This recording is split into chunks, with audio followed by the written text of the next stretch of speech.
In this video, I will show you how to check your computer specs. So maybe you want to check your specs before you purchase a game to make sure your PC will be able to run it. Whatever the reason, this should be a quick and easy tutorial to follow.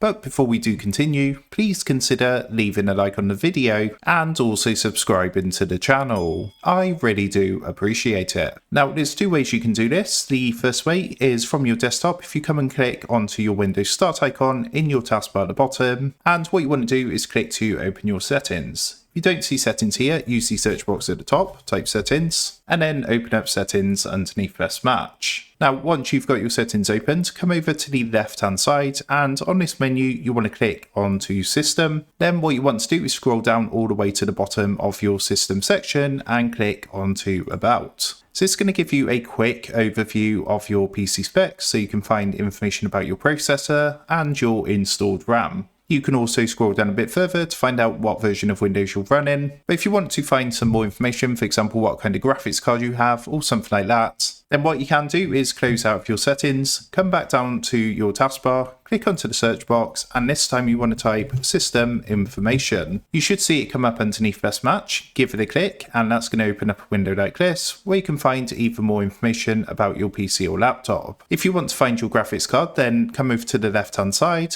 You're going to see this small menu here. What you want to do is click the plus button next to components, and then look for display. Click onto display, and what that's going to do is find and display your current graphics card. So for myself, you can see mine is an NVIDIA GeForce RTX 4060. So that is how to check your computer specs. With that being said, I hope this quick tutorial did help you out today. And if this did help you out, I would really appreciate it if you was to consider dropping down below the video, leaving a like, and also subscribing to the channel. With that being said, I just want to take a minute to thank you guys for watching this quick tutorial, and I will see you in the next video.